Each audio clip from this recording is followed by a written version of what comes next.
Hi everyone, welcome to episode 4. And today is Sunday, the 4th of January. And I've made it this far. Still not had anything to eat at all, just water and coffee and a little bit of mint tea. And I'm glad to report that things are improving a little bit. I mean, yesterday was a little bit of a challenge. Started out kind of feeling probably a lot worse than I thought I would at 3 days, but improved during the evening and overnight. Actually managed to get a bit better sleep as well, so I'm quite pleased with that. One of the things I decided to try as well, which can help, is using some magnesium cream, which you can just rub on your skin. And obviously part of the advice is normally to use some electrolytes. Things like Himalayan salt can help, just mixing that into the water. But what I find is that can make you feel a little bit kind of sick after a while. It's just got that kind of seawater type flavour to it. So if you mix that together with taking a bit of magnesium, whether you take that in a tablet or I just use happen to have some that was a kind of moisturiser cream that had lots of magnesium in it.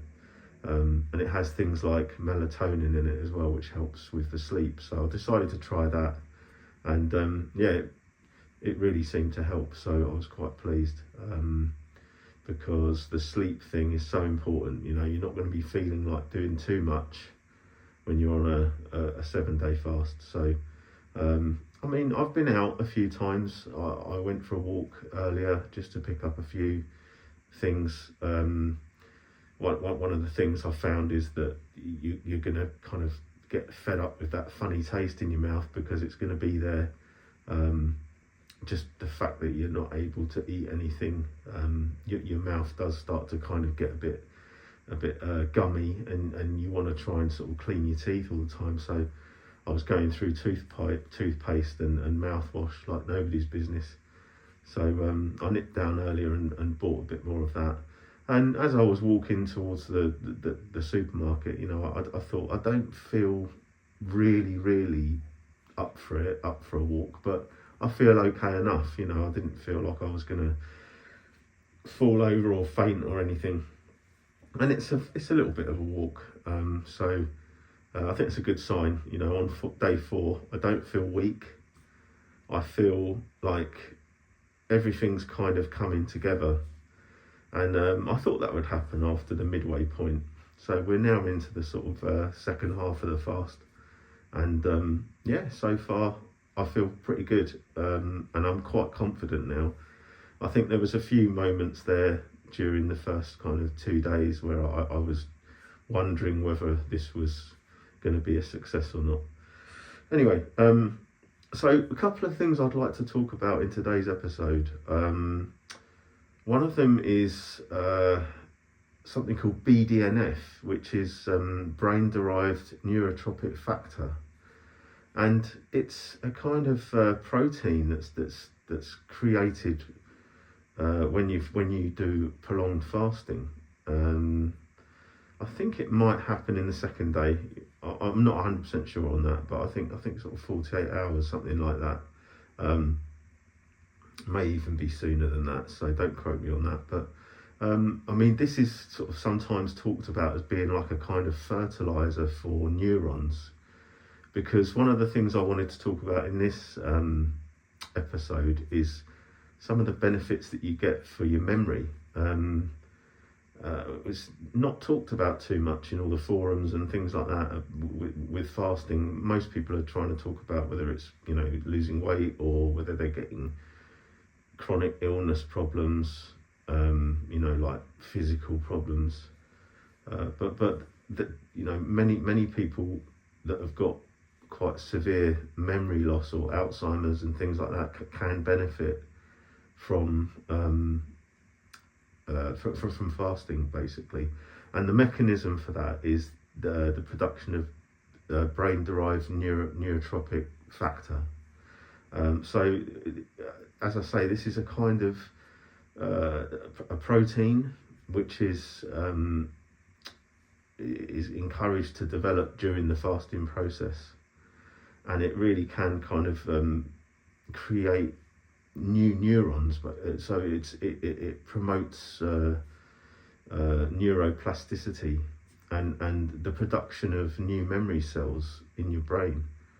And I mean, I think it's just phenomenal, because one of the things that people talk about is mental clarity. But also, if you look at what's actually happening with the process, you're creating new neurons. So you're kind of expanding and upgrading your brain during this process, which is why I think fasting is sometimes sort of falls into two camps really. There's the kind of very much practical, down to earth side of it, of leaving your body fallow so that you can, heal and all of those things. But there's also the mind side of it, which is actually able to kind of think differently and to produce, new brain matter, new grey matter, which will, help you to think differently. And I think these two things go hand in hand, because I think after you start getting to where I am now, which is about the kind of halfway mark, a little bit past it, you just start to think differently as well. I mean, I've done this before, so I knew this would sort of happen, but I didn't know I would get this far. That's the thing. Like, I know the stages of it, but each time is different, and I found this time quite difficult actually. During the first 2 days. But the thing that I'm looking forward to now is I know that after about day 4, you get all sorts of inspiration. You get some ideas about, what you want to be doing when the fast finishes, or just ongoing, and it's especially good to do it at New Year, because you feel like it's a fresh start. The seasons have all reset, and you can kind of plan out ahead, some of your priorities. And I think it's such a great way to start the new year, I really do. And the mental benefits are huge. I found that during the last few months, when I was, going out and socialising and drinking, and I was having all sorts of trouble with my memory. I mean, I wasn't really like overdoing it or anything, maybe a little bit at the weekend, but just over time I found that my memory was really, really suffering. Like, I couldn't really remember like the last few hours of the night before.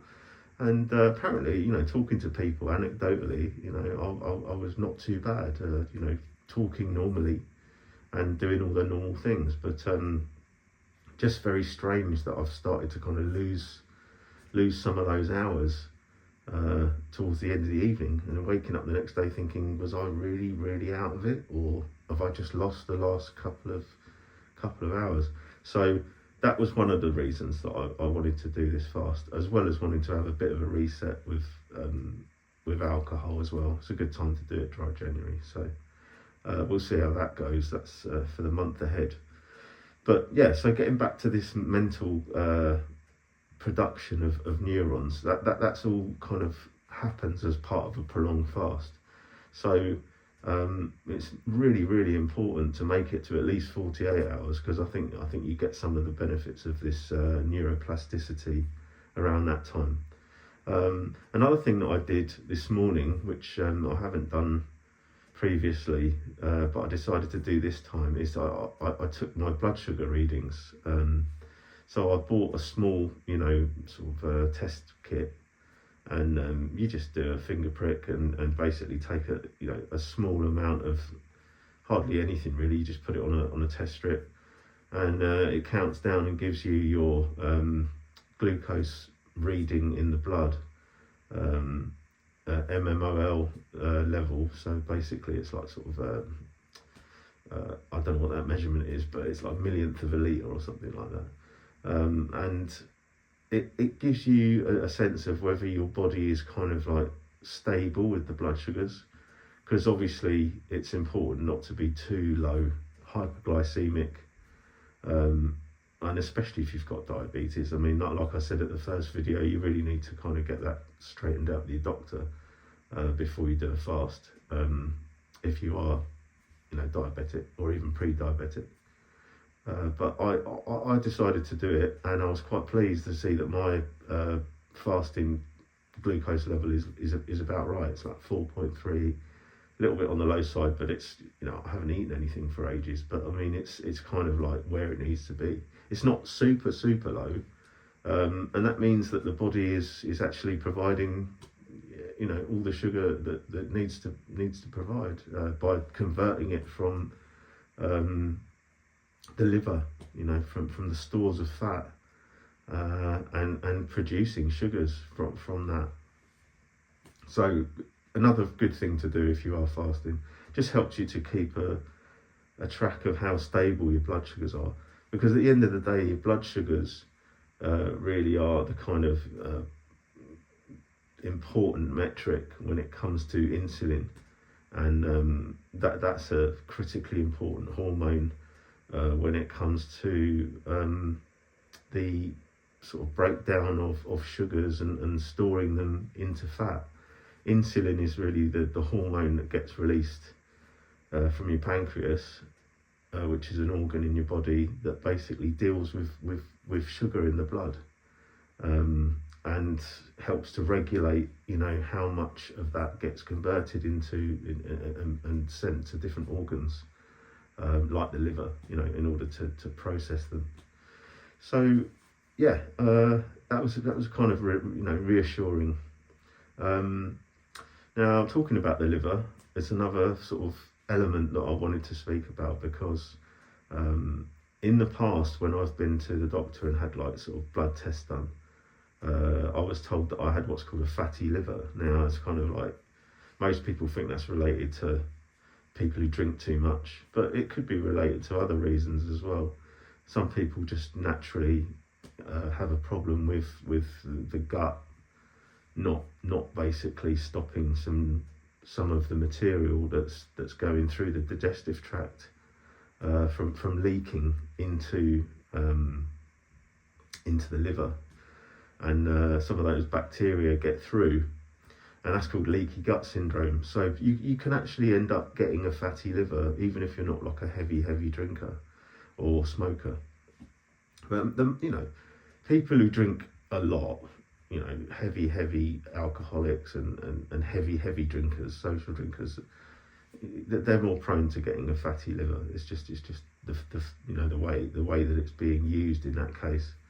So fatty liver is another thing that can be really helped with fasting, and it's interesting how depleting the liver of its glucose in the first section of fasting is kind of the first stage of sort of cleansing it. It's like you're getting rid of everything that's there. Then the healing comes from the autophagy, and you can start to reverse some of those problems. And a fatty liver can cause all sorts of issues that have, some of that related to just generally your skin, how you're sort of how you're just generally feeling, and it could also really affect things like your breath and stuff like that. So there could be all sorts of like little things that you're wondering, why do I have these little problems? And it could well be because the liver just can't, catch up with what's been left behind. So another benefit there. And one last thing I wanted to mention was plaquing as well, plaquing in the arteries. And those things can really cause all sorts of trouble as you get older, especially into your 50s and 60s. You find your arteries are starting to sort of have this residue left behind, which is a kind of calcium, and plaquing of the arteries is a major cause of heart attack, and this is another thing that is potentially relieved by fasting. some of these processes that happen during the autophagy stage can actually come along and repurpose some of those calcium deposits and remove them, clean. It's like it's like an internal cleaner, basically. So it's pretty phenomenal stuff. And basically, the great thing about it is you don't need to know all about the processes. You can look into that if you want. It's very interesting. But all you've got to do is just spend 7 days, or even 2 days, every 6 months or so, and just let your body do its thing. Like leave it fallow. It's like when Glastonbury have a year off. They just leave the land fallow and allow it to recover. And it's the same thing with your body. It's incredibly kind of ancient. It's something that people have kind of just done naturally for centuries, thousands of years, maybe millions. I don't know how long it's been going on for. A long time. And the body is kind of like perfectly capable of seeing that signal that you're not putting food in. Oh, there's no more food coming in. Suddenly I'm going to turn on these processes and initiate all this amazing housekeeping of the body. So yeah, I'm feeling very positive. I think it's like 3 days to go, or 2.5 days to go now. So yeah, I mean, it can be a bit of a stressful time at the beginning, but I think you just got to persevere. And believe me, by day 4, you really will be starting to create some new neurons, and you'll be actually feeling very positive. So with that, I'd like to thank you if you reached the end of the video. Yeah, please like and subscribe if you're interested in the subject. And if you're doing a fast yourself after the New Year, please comment down below about how it's going and what sort of strategies you're using. Are you using any kind of supplements, or are you just going for a water fast or even a dry fast, which is a whole other hardcore mode of doing it, but that's for another video, I think. So thanks very much for tuning in, and I'll see you on the next one.